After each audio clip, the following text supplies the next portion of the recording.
Punjabi radio USA ਸੁਣ ਰਹੇ ਸਾਰੇ ਹੀ ਮਾਣਯੋਗ ਅਤੇ ਸਤਿਕਾਰਤ ਸਰੋਤਿਆਂ ਨੂੰ ਬਹੁਤ ਹੀ ਪਿਆਰ ਸਤਿਕਾਰ ਸਾਹਿਬ ਦੋਨੋਂ ਨਾਲ ਜੋੜ ਕੇ ਨਿੱਘੀ ਜਿਹੀ ਸਤਿ ਸ੍ਰੀ ਅਕਾਲ ਸਭ ਨੂੰ ਜੀ ਨੂੰ ਆਖਦੇ ਹਾਂ। ਸੋ ਤੇ ਪ੍ਰੋਗਰਾਮ ਖਬਰ ਤੇ ਨਜ਼ਰ ਦੇ ਵਿੱਚ ਆਪ ਸਭ ਦਾ ਨਿੱਘਾ ਸਵਾਗਤ ਕਰਦੇ ਹਾਂ। ਪ੍ਰੋਗਰਾਮ ਲੈ ਕੇ ਹਾਜ਼ਰ ਹੋ ਚੁੱਕੇ ਹਾਂ। ਆਪਣੇ ਨਾਲ ਅੱਜ ਦੇ ਸ਼ਨਿਚਰਵਾਰ ਦੇ ਪ੍ਰੋਗਰਾਮ ਵਿੱਚ ਜੁੜ ਚੁੱਕੇ ਨੇ ਮਿੰਟੂ ਗੁਰੂਸਰੀਆ ਜੀ ਮਲੋਟ ਸਟੂਡੀਓਜ਼ ਤੋਂ। ਮਿੰਟੂ ਜੀ ਆਇਆਂ ਨੂੰ ਸਵਾਗਤ ਹੈ। ਸਤਿ ਸ੍ਰੀ ਅਕਾਲ ਜੀ। ਜੀ ਸ਼ੁਕਰੀਆ ਜੀ, ਸਾਰਿਆਂ ਨੂੰ ਸਤਿ ਸ੍ਰੀ ਅਕਾਲ ਜੀ। ਸਾਡੇ ਅੱਜ ਦੇ ਪ੍ਰੋਗਰਾਮ ਖਬਰ ਤੇ ਨਜ਼ਰ ਉਸ ਨੂੰ ਸਪਾਂਸਰ ਕਰਦੇ ਨੇ ਖਾਲਸਾ ਇੰਸ਼ੋਰੈਂਸ ਏਜੰਸੀ ਵਾਲੇ, ਜਿਨ੍ਹਾਂ ਦੇ ਕੋਲੋਂ ਤੁਸੀਂ ਹਰ ਇੱਕ ਤਰੀਕੇ ਦੀ ਇੰਸ਼ੋਰੈਂਸ ਕਰਵਾ ਸਕਦੇ ਹੋ। ਇੰਸ਼ੋਰੈਂਸ ਬਾਰੇ ਪਤਾ ਕਰਨ ਲਈ ਕਾਲ ਕਰੋ ਨੰਬਰ 408 272 2500 ਦੇ ਉੱਤੇ। ਇਸ ਦੇ ਨਾਲ ਕ੍ਰਿਸ਼ਨ ਧਨੋਤਾ ਯੂਬਾ ਸਿਟੀ ਤੋਂ, Tara Singh Marahar Clovis, Baljinder Singh Nijjar Woodland, Sucha Singh Shri Machhiwara Sahib, GN tyre and lube ਵਾਲੇ, ਜਿਨ੍ਹਾਂ ਦੇ ਕੋਲੋਂ ਤੁਸੀਂ truck wash, oil change, air brake ਦਾ ਕੰਮ ਕਰਵਾ ਸਕਦੇ ਹੋ। ਨਵੇਂ ਪੁਰਾਣੇ ਟਾਇਰ ਵਾਜਿਬ ਕੀਮਤਾਂ 'ਤੇ ਖਰੀਦ ਸਕਦੇ ਹੋ। ਸੈਂਟਾਨੈਲਾ ਮੰਡੇਰਾ ਦੇ ਵਿੱਚ ਲੋਕੇਸ਼ਨ ਹੈ। ਕਾਲ ਕਰੋ ਨਿਮਾ ਸਹੋਤਾ 209 277 0113। ਇਸ ਦੇ ਨਾਲ West Coast truck driving school Fresno ਵਾਲੇ, ਜਿਹੜੇ ਕਿ ਤੁਹਾਨੂੰ ਟਰੱਕ ਦਾ ਲਾਇਸੈਂਸ ਵਧੀਆ ਸਿਖਲਾਈ ਦੇ ਕੇ ਘੱਟ ਸਮੇਂ ਦੇ ਵਿੱਚ ਲੈਣ 'ਚ ਸਹਾਇਤਾ ਕਰਦੇ ਨੇ। ਕਾਲ ਅਜੀਤ ਅਟਵਾਲ 559 374 45 41। ਇਹਨਾਂ ਸਾਰਿਆਂ ਦਾ ਬਹੁਤ ਬਹੁਤ ਧੰਨਵਾਦ। ਜੇਕਰ ਤੁਸੀਂ ਜਾਂ ਕੋਈ ਹੋਰ ਕਾਰੋਬਾਰ ਇਸ ਪ੍ਰੋਗਰਾਮ ਨੂੰ ਸਪਾਂਸਰ ਕਰਨਾ ਚਾਹੁੰਦੇ ਹੋ, ਸੰਪਰਕ ਕਰੋ ਨੰਬਰ 408 722 76 98 ਦੇ ਉੱਤੇ। ਅਤੇ ਮਿੰਟੂ ਜੀ, ਗੱਲਬਾਤ ਦਾ ਸਿਲਸਿਲਾ ਆਪਾਂ ਜਿਹੜਾ ਉਹ ਸ਼ੁਰੂ ਕਰਦੇ ਹਾਂ।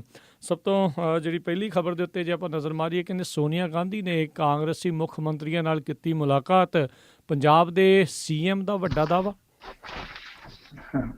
ਹੁਣ ਦੇਖੋ, ਕੁੱਲ ਹਿੰਦ ਕਾਂਗਰਸ ਦੀ ਪ੍ਰਧਾਨ ਹੈ ਜਿਹੜੀ ਬੀਬੀ ਸੋਨੀਆ ਗਾਂਧੀ, ਉਹਨੇ ਕਾਂਗਰਸ ਸ਼ਾਸਤ ਰਾਜਾਂ ਦੇ ਮੁੱਖ ਮੰਤਰੀਆਂ ਨਾਲ ਇੱਕ ਮੀਟਿੰਗ ਕੀਤੀ ਹੈ। ਤੇ ਮੀਟਿੰਗ ਦੱਸਦੇ ਆ ਕਿ ਇਸ ਵਾਸਤੇ ਕੀਤੀ ਗਈ ਆ ਤਾਂ ਕਿ ਪਾਰਟੀ ਦੀ ਸੱਤਾ ਵਾਲੇ ਰਾਜਾਂ ਨੂੰ ਸੰਵੇਦਨਸ਼ੀਲ ਜਵਾਬ ਦੇ ਪ੍ਰਬੰਧ ਅਤੇ ਪਾਰਦਰਸ਼ੀ ਪ੍ਰਸ਼ਾਸਨ ਦੇਣ ਦੇ ਹੁਕਮ ਦਿੱਤੇ ਜਾ ਸਕਣ। ਮਤਲਬ ਕਿ ਇੱਕ ਤਰ੍ਹਾਂ ਨਾਲ ਕਹਿ ਲਈਏ ਕਿ ਇਹ ਜਿਹੜੇ 4-5 ਰਾਜ ਹੈ, ਮਹੱਤਵਪੂਰਨ ਰਾਜ ਹੈ, ਜਿੱਦਾਂ ਪੰਜਾਬ ਆ, ਮੱਧ ਪ੍ਰਦੇਸ਼ ਆ, ਰਾਜਸਥਾਨ ਆ, ਫਿਰ ਛੱਤੀਸਗੜ੍ਹ, ਇਸ ਤੋਂ ਇਲਾਵਾ ਪੁਡੂਚੇਰੀ, ਚਲੋ ਉਹ ਤੇ ਇੱਕ ਛੋਟਾ ਜਿਹਾ ਰਾਜ ਹੈ।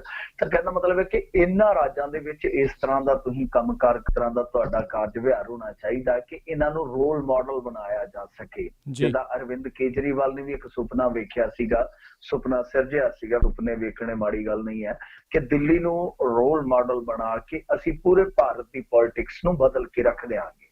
ਤਾਂ ਉਸੇ ਹੀ ਤਰਜ਼ ਅਮਲ ਤੇ ਸ਼ਾਇਦ ਇਹ ਚੱਲਦੇ ਪਏ ਆ ਕਿ ਅਸੀਂ ਇਹਨਾਂ ਰਾਜਾਂ ਨੂੰ ਬਿਹਤਰ ਕਰਕੇ ਪੂਰੇ ਦੇਸ਼ ਦੇ ਵਿੱਚ ਮੈਸੇਜ ਦੇ ਸਕਦੇ ਹਾਂ ਕਿ ਇੱਕ ਪਾਸੇ ਤੁਲਨਾਤਮਕ ਤੌਰ ਤੇ ਤੁਸੀਂ ਭਾਜਪਾ ਨੂੰ ਲੈ ਲਓ, ਦੂਸਰੇ ਪਾਸੇ ਤੇ ਸਾਡੇ ਜਿਹੜੇ ਇਹ ਕਾਂਗਰਸ ਦੇ ਰਾਜ ਵਾਲੇ ਰਾਜ ਆ ਉਹਨਾਂ ਨੂੰ ਲੈ ਲਓ। ਦੋਹਾਂ ਦੇ ਵਿੱਚ ਫਰਕ ਆ ਜਿਹੜਾ ਉਹ ਸ਼ੀਸ਼ੇ ਵਾਂਗੂ ਤੁਹਾਨੂੰ ਨਜ਼ਰ ਆ ਜਾਊਗਾ। ਸੋ ਇਹੀ ਇਹਨਾਂ ਦੀ ਪਲੈਨਿੰਗ ਆ।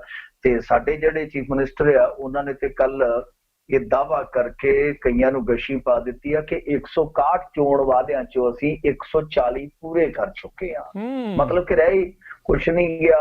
ਹਿਸਾਬ ਨਾਲ ਹੁਣ ਲਾਈਏ ਤੇ 21 ਕੁ ਵਾਅਦੇ ਰਹਿ ਗਏ ਆ, ਬਾਕੀ ਸਾਰੇ ਕਹਿੰਦੇ ਕਿ ਅਸੀਂ ਡਨ ਕਰ ਚੁੱਕੇ ਆ। ਤੇ ਮੈਂ ਸੋਚਦਾ ਵਾਂ ਕਿ ਜਿੱਦਾਂ ਇਹ ਇੱਕ ਸਰਵੇ ਕਰਾਉਂਦੇ ਹੁੰਦੇ ਕਾਂਗਰਸੀ ਜਦੋਂ ਟਿਕਟਾਂ ਦਿੰਦੇ ਆ ਨਾ ਅਸੈਂਬਲੀ ਹਲਕਿਆਂ 'ਚ, ਤਾਂ ਉਹਦਾ ਇੱਕ ਸਰਵੇ ਕਰਾਉਂਦੇ ਆ ਕਿ ਕਿਹੜੇ ਬੰਦੇ ਦੀ ਸਥਿਤੀ ਕਿਸ ਤਰ੍ਹਾਂ ਦੀ। ਇੱਕ ਲਿਸਟ ਇਹਨਾਂ ਤੋਂ ਮੰਗਾ ਲੈਂਦੇ ਆ, ਫਿਰ ਆਪਣੇ ਪੱਧਰ ਤੇ ਵੀ ਸਰਵੇ ਕਰ ਲੈਂਦੇ ਆ। ਤੇ ਕਿਉਂ ਨਹੀਂ ਇੱਕ ਇਹੋ ਜਿਹਾ ਸਰਵੇ ਕਰਵਾਉਂਦੇ ਕਿ ਕਿਹੜੇ ਹਲਕੇ ਦੇ ਵਿੱਚ ਕਿੰਨੇ ਕੁ ਲੋਕ ਇਹਨਾਂ ਤੋਂ ਸੰਤੁਸ਼ਟ ਆ, ਖੁਸ਼ ਆ। ਫਿਰ ਆਪੇ ਪਤਾ ਲੱਗ ਜੂ ਕਿ ਕਿੰਨੇ ਕੁ ਦਾਅਵੇ, ਕਿੰਨੇ ਕੁ ਵਾਅਦੇ ਖਰੇ ਆ। ਕੁੱਲ ਮਿਲਾ ਕੇ ਆਪਾਂ ਦੇਖ ਸਕਦੇ ਹਾਂ। ਦੇਖੋ, ਮੁੱਖ ਜਿਹੜੇ ਵਾਅਦੇ ਸੀਗੇ ਉਹ ਕੀ ਸੀਗੇ? ਬੇਅਦਬੀਆਂ ਦਾ, ਦੂਸਰਾ ਨਸ਼ੇ ਵਾਲਾ, ਤੀਸਰਾ ਬੇਰੁਜ਼ਗਾਰੀ ਵਾਲਾ, ਚੌਥਾ ਕਿਸਾਨੀ ਵਾਲਾ। ਇਹ ਤੁਸੀਂ ਆਪ ਹੀ ਅੰਦਾਜ਼ਾ ਲਾ ਲਓ। ਆ ਚਾਰ ਮੈਂ ਤੁਹਾਨੂੰ ਦੱਸੇ, 161 ਛੱਡ ਦਿਓ। ਇਹਨਾਂ ਚਾਰਾਂ ਦਾ ਸਿੱਟਾ ਤੁਹਾਡੇ ਵਿਵੇਕ ਤੇ ਆ, ਤੁਹਾਡੀ ਬੁੱਧੀ ਤੇ ਆ ਕਿ ਕਿੰਨਾ ਕੁ ਫਰਕ ਪਿਆ ਪੰਜਾਬ ਦੇ ਵਿੱਚ। ਬੇਰੁਜ਼ਗਾਰਾਂ ਨੂੰ ਹੁਣ ਤੱਕ ਇਹਨਾਂ ਨੇ ਪਤਾ ਨਹੀਂ ਦਿੱਤਾ। ਇਹਨਾਂ ਨੇ ਕਿਹਾ ਸੀਗਾ ਕਿ ਘਰ ਘਰ ਨੌਕਰੀ ਪਹੁੰਚਾ ਦੇਣਗੇ। ਉਹ ਵੈਸੇ ਚਲੋ ਬੇਅੰਤ ਸਿੰਘ ਦਾ ਜਿਹੜਾ ਪਰਿਵਾਰ ਆ ਗਰੀਬ ਜਿਹਾ, ਉਹਦੇ ਤੋਂ ਸ਼ੁਰੂਆਤ ਕੀਤੀ ਹੀ ਇਹਨਾਂ ਨੇ। ਪਰ ਦੂਜੇ ਮਾਮਲੇ 'ਚ ਇਹਨਾਂ ਨੇ ਆਖਿਆ ਸੀਗਾ ਕਿ ਜਿਹਨੂੰ ਨਹੀਂ ਨੌਕਰੀ ਮਿਲੀ ਉਹਨੂੰ ਬੇਰੁਜ਼ਗਾਰੀ ਭੱਤਾ ਦਿਆਂਗੇ। ਕਿਹਦੇ ਕੋਲ ਜਾਂਦਾ ਬੇਰੁਜ਼ਗਾਰੀ ਭੱਤਾ, ਉਹ ਜ਼ਰੂਰ ਹੱਥ ਖੜਾ ਕਰ ਦੇਵੇ ਪੰਜਾਬ ਦੇ ਵਿੱਚ। ਯਾਨੀ ਕੁੱਲ ਮਿਲਾ ਕੇ ਜਿੱਦਾਂ ਕਹਿ ਸਕਦੇ ਨੇ ਕਿ ਝੂਠ ਬੋਲਣ ਤੇ ਕਿਹੜਾ ਕੋਈ ਚੁੰਗੀ ਲੱਗਦੀ ਆ, ਕਿਹੜਾ ਕੋਈ ਟੈਕਸ ਲੱਗਦਾ, ਕਿਹੜਾ ਕੋਈ ਰੋਕ ਟੋਕ ਆ, ਜਿੰਨਾ ਮਰਜ਼ੀ ਦਬਲ ਲਈ ਆਓ ਕੰਮ। ਪਰ ਠੀਕ ਆ, ਛੋਟੇ ਮੋਟੇ ਵਾਅਦੇ ਜ਼ਰੂਰ ਪੂਰੇ ਹੋ ਗਏ ਹੋਣਗੇ, ਪਰ ਜਿਹੜੇ ਮੋਟੇ ਜਿਹੜੇ ਪ੍ਰਮੁੱਖ ਮਸਲੇ ਸਨ ਪੰਜਾਬ ਦੇ ਉਹ ਉਸੇ ਤਰ੍ਹਾਂ ਦੇ ਹੀ ਆ। ਇੱਥੋਂ ਤੱਕ ਕਿ ਇਹਨਾਂ ਤੋਂ ਉਜੜੀ ਹੋਈ ਇੰਡਸਟਰੀ ਜਿਹੜੀ ਆ ਉਹ ਵੀ ਆਬਾਦ ਨਹੀਂ ਹੋ ਸਕੀ। ਜੀ ਜੀ ਜੀ ਬਿਲਕੁਲ। ਅਗਲੀ ਜਿਹੜੀ ਆਪਾਂ ਮਿੰਟੂ ਜੀ ਗੱਲ ਕਰਦੇ ਹਾਂ, ਕਹਿੰਦੇ ਭਾਖੜਾ ਡੈਮ ਦੇ ਪਾਣੀ ਦਾ ਪੱਧਰ ਨਵੇਂ ਸਿਰ ਤੋਂ ਤੈਅ। ਹਾਂ ਬਿਲਕੁਲ, ਇਹਨਾਂ ਨੇ ਹੁਣ 1670 ਫੀਟ ਤੈਅ ਕਰ ਦਿੱਤਾ। ਭਾਵ ਇਹ ਹੈ ਕਿ 1670 ਫੁੱਟ ਰੱਖਿਆ ਜਾਊਗਾ ਹੁਣ ਜਿਹੜਾ ਇਹ ਪਾਣੀ ਦਾ ਪੱਧਰ ਆ ਜਾਂ ਪਾਣੀ ਦੀ ਜਿਹੜੀ ਕੈਪੈਸਿਟੀ ਆ। ਮਤਲਬ ਕਿ ਇਸ ਸਮੇਂ ਡੈਮ ਦਾ ਜਿਹੜਾ ਪਾਣੀ ਦਾ ਹੈਗਾ ਪੂਰਾ ਜਿਹੜਾ ਕਹਿ ਸਕਦੇ ਹਾਂ ਜਮਾਵੜਾ ਜੋ ਉੱਥੇ ਜੰਮਦਾ ਪਾਣੀ ਸੌਰੀ ਜਿਹੜਾ ਉੱਥੇ ਇਕੱਠਾ ਹੁੰਦਾ ਉਹ 1680 ਫੁੱਟ ਤੱਕ ਭਰਿਆ ਜਾ ਸਕਦਾ ਹੈ। ਤਾਂ ਜਦਕਿ ਅਗਲੇ ਵਾਰ ਤੋਂ ਹੁਣ ਇਹ ਘਟਾ ਕੇ ਕਰ ਦਿੱਤਾ ਗਿਆ 1670 ਫੀਟ। ਤੇ ਮੈਨੂੰ ਯਾਦ ਹੈ ਜਦੋਂ 1988 ਚ ਹੜ੍ਹ ਆਏ ਸੀਗੇ ਉਸ ਤੋਂ ਬਾਅਦ ਵੀ ਇਹਨਾਂ ਨੇ ਆਖਿਆ ਸੀਗਾ ਕਿ ਅਸੀਂ ਘੱਟ ਕਰਾਂਗੇ, ਸ਼ਾਇਦ ਉਦੋਂ 85 ਸੀ, ਫਿਰ ਘਟਾ ਕੇ ਇਹਨਾਂ ਨੇ 80 ਕਰ ਦਿੱਤਾ। ਹੁਣ ਇਹ ਕਹਿੰਦੇ ਕਿ 1670 ਫੀਟ ਹੈ ਜਿਹੜਾ ਉਹ ਤੈਅ ਹੋਊਗਾ। ਤਾਂ ਖੈਰ ਇਹਨਾਂ ਨੇ ਹੁਣ ਵੇਖਿਆ ਦੁਬਾਰਾ ਕਰਕੇ, ਕਿਉਂਕਿ ਕੇਂਦਰੀ ਜਲ ਸਰੋਤ ਕਮਿਸ਼ਨ ਵੱਲੋਂ ਨਵੇਂ ਸਰਵੇਖਣ ਕਰਾਏ ਗਏ, ਉਹਦੇ ਵਿੱਚ ਕੁਝ ਪ੍ਰਗਟਾਵੇ ਹੋਏ ਆ। ਉਹ ਕਹਿੰਦੇ ਆ ਕਿ ਬਾਰਿਸ਼ਾਂ ਤੇ ਮੌਸਮ ਵਿੱਚ ਭਾਰੀ ਤਬਦੀਲੀ ਆਈ ਹੈ ਤੇ ਹੜ੍ਹਾਂ ਦਾ ਕਾਰਨ ਇਹੀ ਚੀਜ਼ਾਂ ਬਣਦੀਆਂ ਪਈਆਂ। ਤੇ ਭਾਖੜਾ ਡੈਮ 'ਚ ਹੜ੍ਹਾਂ ਦੇ ਸੰਭਾਵਿਤ ਪਾਣੀ ਦੀ ਮਾਤਰਾ 4 ਲੱਖ ਕਿਊਸੈਕ ਤੋਂ ਵਧਾ ਕੇ 7.9 ਲੱਖ ਕਿਊਸੈਕ ਕੀਤੀ ਗਈ ਆ। ਮਤਲਬ ਇਹ ਕਿ ਇਹ ਜਿਹੜਾ ਇਲਾਕਾ ਪਿੱਛੇ ਪਹਾੜੀ ਇਲਾਕਾ ਉੱਥੇ ਬੱਦਲ ਬੁੱਦਲ ਬਹੁਤ ਫਟਦੇ, ਆਪਾਂ ਆਮ ਘਰ ਦੇ ਵਿੱਚ ਵਹਿੰਦੇ ਰਹਿੰਦੇ ਆ। ਬਾਰਿਸ਼ਾਂ ਕਈ ਵਾਰ ਬਹੁਤ ਜ਼ਿਆਦਾ ਖੁੱਲ ਜਾਂਦੀਆਂ। ਸੋ ਇਹਨਾਂ ਨੇ ਇਹਨਾਂ ਚੀਜ਼ਾਂ ਦਾ ਹੀ ਅੰਕਲਨ ਕੀਤਾ ਵਾ। ਤਾਂ ਇਹ ਹੁਣ ਨਵੇਂ ਸਿਰੇ ਤੋਂ ਕੈਪੈਸਿਟੀ ਜਿਹੜੀ ਆ ਤੈਅ ਕਰ ਦਿੱਤੀ ਗਈ ਆ। ਮੇਰੇ ਖਿਆਲ ਦੇ ਨਾਲ ਇਹ ਵੀ ਵੇਖਣਾ ਪਊਗਾ ਕਿ ਇਸ ਵਾਰੀ ਜੋ ਕੁਝ ਵਾਪਰਿਆ, ਕਿਉਂਕਿ ਇੱਕ ਸ਼ੰਕਾ ਪ੍ਰਗਟਾਇਆ ਜਾਂਦਾ, ਇੱਕ ਸ਼ੱਕ ਕੀਤਾ ਜਾਂਦਾ ਕਿ ਸ਼ਾਇਦ ਇਹ ਜਾਣਬੁੱਝ ਕੇ ਕੀਤਾ ਗਿਆ, ਪਰ ਇਹਦੇ ਤੇ ਵੀ ਤਸੱਲੀ ਜਿਹੜੀ ਆ ਲੋਕਾਂ ਦੀ ਕਰਵਾ ਲੈਣੀ ਚਾਹੀਦੀ ਆ ਕਿ ਤੁਸੀਂ ਇਹ ਜਿਹੜਾ ਹੁਣ ਮੌਸਮ ਦਾ ਮਿਜ਼ਾਜ ਆ ਇਹ ਅੱਜ ਭਲਕ ਚ ਤੇ ਬਦਲਿਆ ਨਹੀਂ, ਬਹੁਤ ਸਾਲਾਂ ਤੋਂ ਬਦਲ ਰਿਹਾ ਹੌਲੀ ਹੌਲੀ। ਤਾਂ ਤੁਹਾਨੂੰ ਇਹ ਪਹਿਲਾਂ ਹੀ ਕਦਮ ਚੁੱਕ ਲੈਣੇ ਚਾਹੀਦੇ ਸੀਗੇ ਜੀ। ਤੇ ਦੂਜੀ ਚੀਜ਼ ਇੱਕ ਹੋਰ ਵੀ ਆ ਕਿ ਹੁਣ ਦੇਖੋ ਪਾਣੀ ਦੀ ਉੱਥੇ ਤੇ ਚਲੋ ਕੈਪੈਸਿਟੀ ਘਟਾ ਦਿੱਤੀ ਆ, ਪਾਣੀ ਪਿੱਛੋਂ ਆਉਂਦਾ ਤੇ ਗਾਂ ਗਾਂ ਤੁਰਿਆ ਆਉਂਦਾ, ਗਾਂ ਸਾਂਭਣ ਜੋਗਾ ਵੀ ਕੰਮ ਤੇ ਹੋਵੇ। ਮਤਲਬ ਇਹ ਆ ਕਿ ਤੁਸੀਂ ਜਿਹੜੇ ਕਿਨਾਰੇ ਆ ਉਹਨਾਂ ਨੂੰ ਮਜ਼ਬੂਤ ਕਰਕੇ ਰੱਖੋ, ਤੁਸੀਂ ਆਪਣੀਆਂ ਨਹਿਰਾਂ ਜਿਹੜੀਆਂ ਉਹਨਾਂ ਨੂੰ ਚੰਗੀ ਤਰ੍ਹਾਂ ਸਾਫ਼ ਸੁਥਰਾ ਕਰਕੇ ਰੱਖੋ ਤਾਂ ਕਿ ਲੋੜ ਵੇਲੇ ਉਹਨਾਂ ਕੋਲ ਪਾਣੀ ਗਾਂ ਦੀ ਗਾਂ ਤੁਰਿਆ ਜਾਵੇ। ਤਾਂ ਇਹ ਪੰਜਾਬ ਸਰਕਾਰ ਜਾਂ ਜੋ ਭਾਖੜਾ ਬਿਆਸ ਡੈਮ ਮੈਨੇਜਮੈਂਟ ਆ, ਇਹਨਾਂ ਸਾਰਿਆਂ ਨੂੰ ਆਪਸ ਦੇ ਵਿੱਚ ਤਾਲਮੇਲ ਰੱਖਣਾ ਚਾਹੀਦਾ ਹੈ ਕਿ ਮੌਸਮ ਕਿਸ ਤਰ੍ਹਾਂ ਦਾ ਰਹਿ ਸਕਦਾ, ਅੱਗੇ ਪਾਣੀ ਕਿੰਨਾ ਕੁ ਕੱਢਣਾ, ਪਾਣੀ ਅਸੀਂ ਕਿਹੜੇ ਵੇਲੇ ਲਾਉਣਾ। ਤਾਂ ਮੇਰੇ ਖਿਆਲ ਦੇ ਨਾਲ ਹੁਣ ਪੰਜਾਬ ਸਰਕਾਰ ਨੂੰ ਵੀ ਨਵੇਂ ਸਿਰੇ ਤੋਂ ਰਣਨੀਤੀ ਆਪਦੀ ਘੜ ਲੈਣੀ ਚਾਹੀਦੀ ਹੈ, ਕਿਉਂਕਿ ਉਹਨਾਂ ਨੇ ਆਪਣਾ ਉੱਥੇ ਪਾਣੀ ਵਾਲਾ ਜਿਹੜਾ ਕੈਪੈਸਿਟੀ ਵਾਲਾ ਪੱਧਰ ਆ ਉਹ ਘਟਾ ਦਿੱਤਾ ਵਾ।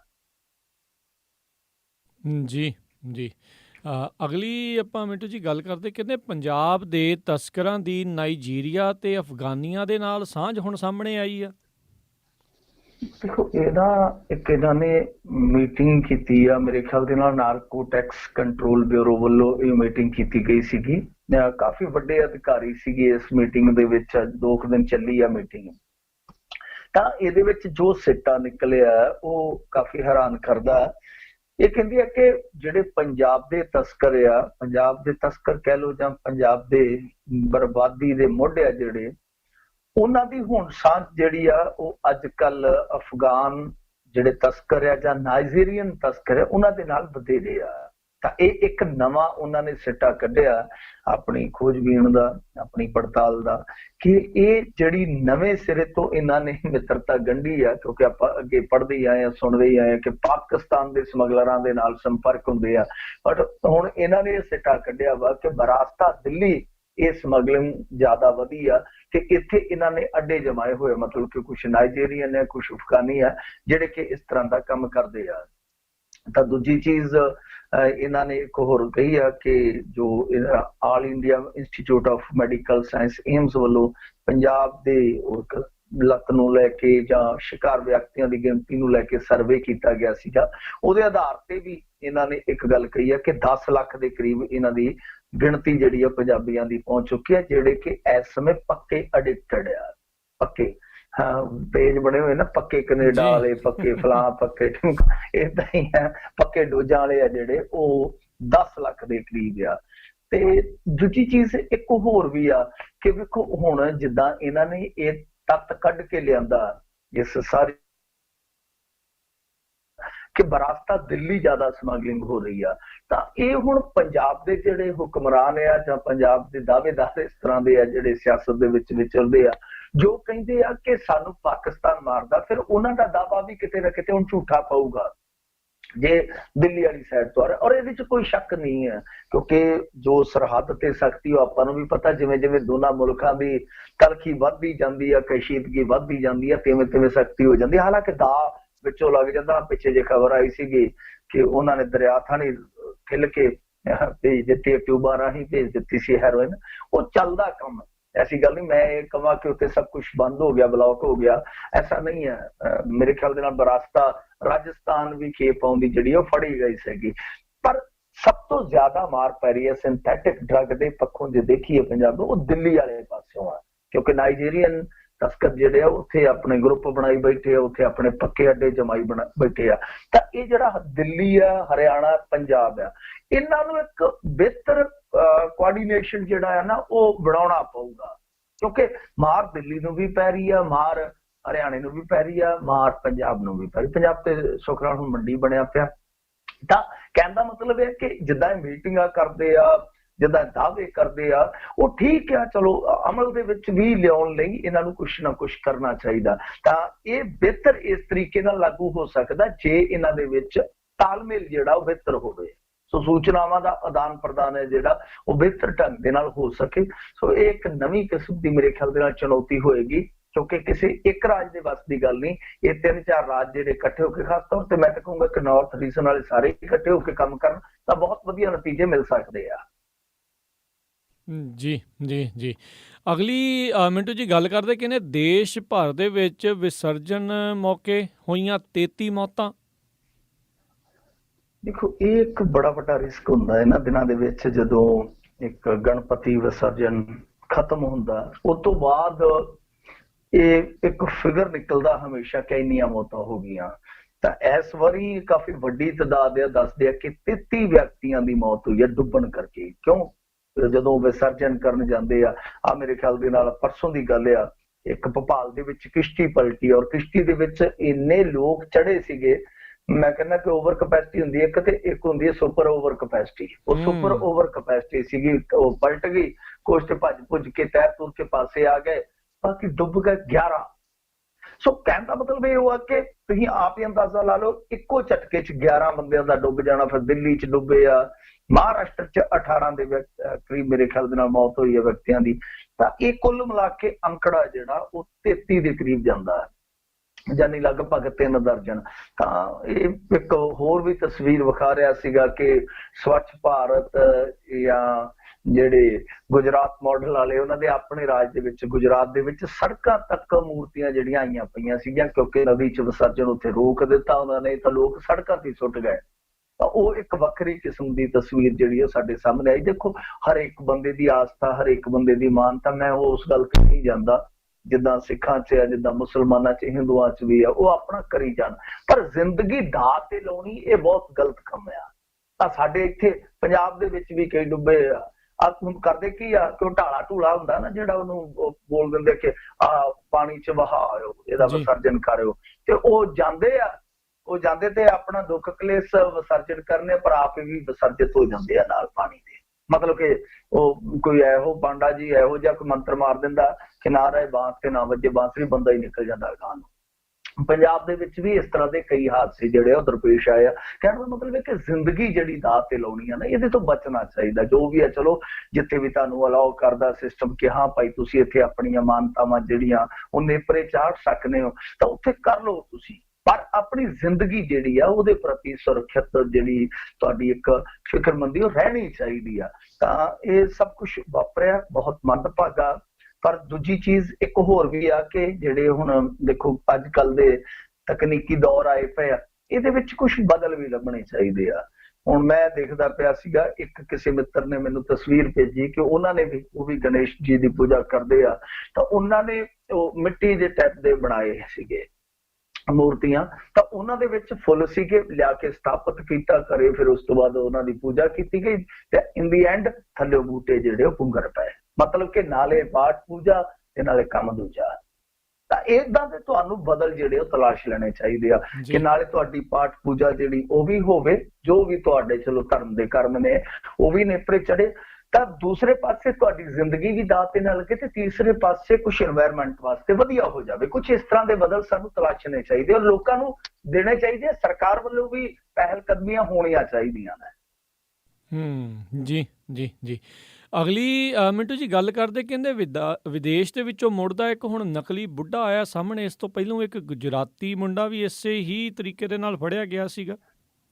ਇਹਨਾਂ ਨੇ ਮੇਰੇ ਖਿਆਲ ਦੇ ਨਾਲ ਬੁੱਢਿਆਂ ਦੀ ਭਾਰੀ ਬਣਾ ਦੇਣੀ। ਉਹਨਾਂ ਨੇ ਬੁੱਢਿਆਂ ਨੂੰ ਬਹੁਤ ਬਰੀਕੀ ਨਾਲ ਚੈੱਕ ਕਰਨ ਲੱਗ ਪਿਆ ਕਿ ਇੰਡੀਆ ਦੇ ਬੁੱਢੇ ਜਿਹੜੇ ਆ ਉਹ ਕੁਝ ਜ਼ਿਆਦਾ ਹੀ ਘਾਲਾ ਮਲਾ ਕਰਨ ਲੱਗ ਪਏ ਆ। ਸਹੀ ਗੱਲ। ਤਾਂ ਖੈਰ ਉਹ ਮੁੰਡਾ ਜਿਹੜਾ ਗੁਜਰਾਤੀ ਜਾਂਦਾ ਪਿਆ ਸੀ, ਇਹ ਆਉਂਦਾ ਪਿਆ ਸੀਗਾ, ਉਹਦੇ ਵਿੱਚ ਵੀ ਪੰਜਾਬੀ ਲਿੰਕ ਸੀ, ਇਹਦੇ ਵਿੱਚ ਤੇ ਪੱਕਾ ਹੀ ਪੰਜਾਬੀ ਸੀ, ਇਹ ਪੱਕੇ ਪੰਜਾਬੀ ਆ। ਤਾਂ ਇਹ ਮਾਮਲਾ ਕੀ ਆ ਕਿ ਕੋਈ ਵਿਅਕਤੀ ਹੈ ਗੁਰਦੀਪ ਸਿੰਘ, ਇਹਨੇ ਹਾਂਗਕਾਂਗ ਦੇ ਵਿੱਚ PR ਪਾਉਣੀ ਸੀਗੀ। ਤਾਂ ਹਾਂਗਕਾਂਗ ਦੇ ਤੁਹਾਨੂੰ ਪਤਾ ਹੀ ਆ ਕੁਝ ਨਿਯਮ ਕਾਇਦੇ ਜਿਹੜੇ ਉਹ ਸਖਤ ਆ, ਪਰ ਉੱਥੇ ਜਿਹੜੇ ਬਜ਼ੁਰਗ ਆਦਮੀ ਆ ਉਹਨਾਂ ਨੂੰ ਛੇਤੀ ਮਿਲ ਜਾਂਦੀ ਹੈ PR ਉਹਨਾਂ ਦੇ ਕਾਇਦੇ ਕਾਨੂੰਨ ਦੇ ਮੁਤਾਬਕ। ਤੇ ਇਹ ਪਹਿਲਾਂ 1995-96 ਦੇ ਵਿੱਚ ਕਿਤੇ ਗਿਆ ਸੀਗਾ, ਇਹਨੂੰ ਪਤਾ ਲੱਗ ਗਿਆ ਕਿ ਉੱਥੇ ਕਿਸ ਤਰ੍ਹਾਂ PR ਜਿਹੜੀ ਆ ਹਾਸਲ ਕੀਤੀ ਜਾ ਸਕਦੀ। ਫਿਰ ਇਹਨੇ ਕਿਸੇ ਏਜੰਟ ਦੇ ਨਾਲ ਰਾਬਤਾ ਕੀਤਾ ਪੰਜਾਬ ਦੇ ਵਿੱਚ। ਏਜੰਟ ਨੇ ਆਖਿਆ ਕਹਾਣੀ ਕੋਈ ਨਹੀਂ, ਜੇ ਪੰਜਾਬ ਦੇ ਵਿੱਚ ਇਸ ਤਰ੍ਹਾਂ ਦਾ ਕੰਮ ਨਾ ਹੋਇਆ ਤੇ ਫਿਰ ਹੋਣਾ ਕਿੱਥੇ, ਚੀਨ ਦੇ ਵਿੱਚ, ਕੋਈ ਗੱਲ ਨਹੀਂ ਆ ਜਾਓ ਤੁਸੀਂ।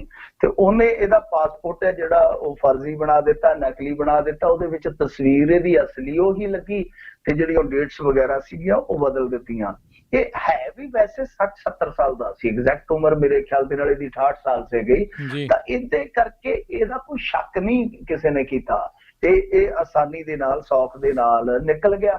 ਹੁਣ ਜਦੋਂ ਉਧਰੋਂ ਵਾਪਸ ਆਇਆ ਤੇ ਫਿਰ ਕਿਉਂਕਿ ਜਿੱਦਾਂ ਉਹ ਮੁੰਡਾ ਫੜਿਆ ਗਿਆ, ਇਹ ਥੋੜੇ ਜਿਹੇ ਹੁਣ ਬਜ਼ੁਰਗਾਂ ਤੇ ਜ਼ਿਆਦਾ ਅੱਖ ਰੱਖੀ ਬੈਠੇ ਸਨ ਕਿ ਜਿਹੜੇ ਬਜ਼ੁਰਗ ਆ ਇਹ ਕਿਤੇ ਨਾ ਕਿਤੇ ਥੋੜਾ ਘਲਾ ਮਲਾ ਕਰਦੇ ਆ। ਤਾਂ ਉਹਨਾਂ ਨੇ ਫਿਰ ਜਦੋਂ ਵੇਖਿਆ, ਇੱਕ ਤੇ ਇਹ ਸੀਗਾ ਕਿ ਉਹ ਜਿਹੜੀਆਂ ਝੁਰੜੀਆਂ ਵਗੈਰਾ ਹੁੰਦੀਆਂ ਉਹ ਚੈੱਕ ਕੀਤੀਆਂ, ਦੂਸਰਾ ਹੈ ਕਿ ਪੱਗ ਆ ਤੇ ਪੱਗ ਉਹਨੇ ਇਸੇ ਕਰਕੇ ਬੰਨੀ ਸੀਗੀ ਤਾਂ ਕਿ ਵਾਲਾਂ ਦਾ ਕੋਈ ਜਿਹੜਾ ਕਾਲਾ ਰੰਗ ਜਿਹੜਾ ਭਾਵ ਮਾਰਦਾ ਉਹ ਢਕਿਆ ਰਹੇ। ਸੋ ਉਹਨਾਂ ਨੇ ਫੜ ਲਿਆ। ਤਾਂ ਕੁੱਲ ਮਿਲਾ ਕੇ ਕਹਿ ਸਕਦੇ ਆ ਕਿ ਬਾਹਰ ਜਾਣ ਦੇ ਵਾਸਤੇ ਬਹੁਤ ਸਾਰੇ ਜੁਗਾੜ ਲੱਗ ਰਹੇ ਆ, ਪਰ ਇਹ ਜੁਗਾੜਬੰਦੀ ਜਿਹੜੀ ਆ ਉਹ ਅਸਲ ਬੰਦਿਆਂ ਵਾਸਤੇ ਪਰੇਸ਼ਾਨੀ ਦਾ ਸਬਬ ਬਣ ਸਕਦੀ ਹੈ। ਪਰ ਰੌਚਕ ਤਰੀਕਿਆਂ ਦੇ ਨਾਲ ਲੋਕ ਜਿਹੜੇ ਆ ਉਹ ਬਾਹਰ ਨੂੰ ਭੱਜਦੇ ਪਏ ਆ।